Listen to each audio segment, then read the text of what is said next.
ছবি তুলতে কেই না ভালোবাসে। আর আমরা দেখেছি যে শহর কলকাতায় এমন অনেক জায়গা রয়েছে যা ফটোজেনিক, এমনকি দেয়ালে রীতিমতো পটচিত্র তৈরি করা হয় যাতে সুন্দর সুন্দর ছবি তোলা যায়।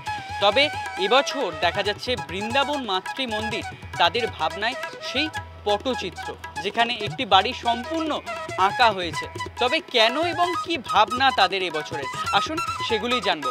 আর তো কদিন পরেই পুজো, তার আগেই দেখা যাচ্ছে পুরো দেয়াল জুড়ে একটা আঁকা। কেন, কি ভাবনা এবছরে? তো আমাদের এবছরের ভাবনা পুরোটাই সুকিয়া স্ট্রিট নিয়ে। তো আপনি দেখতে পাচ্ছেন পুরো একটি দেওয়ালে জুড়ে, পুরো একটি বিল্ডিং জুড়েই আমাদের পটচিত্র নিয়ে পুরো কাজটা হচ্ছে, ইউনিক আর্ট স্টাইল নিয়ে পুরো কাজটা হচ্ছে। তারপর এখানে দেখতে পাচ্ছেন কিছু প্রেসের ছবি আঁকা হয়েছে। মানে আমাদের এখানে প্রথম উপেন্দ্রকৃষ্ণ রায় চৌধুরী প্রথম প্রেস চালু করেন, সেটা হচ্ছে সন্দেশ পত্রিকার প্রথম আলো চালু হয়। তারপর এখানে কিছুটা এগিয়ে হচ্ছে গড়পাড়। তো আগে একটা এক্সটেন্ডেড ভার্সন ছিল সুকিয়া স্ট্রিট, তো সত্যজিৎ রায় এখানে থাকতেন।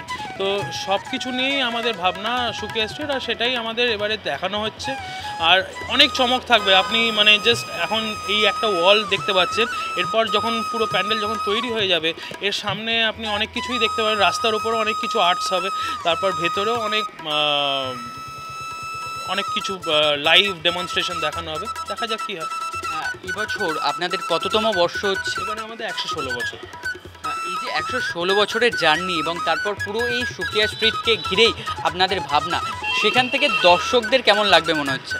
দর্শকদের ইতিমধ্যে এই প্যান্ডেলটা খুবই একটু ভাইরাল প্যান্ডেল হয়ে গেছে। মানে এই ভিডিও আপনি ইনস্টাগ্রাম খুললে বা ফেসবুক খুললেই আপনি দেখতে পাবেন এই প্যান্ডেলের ভিডিও চারিদিকে।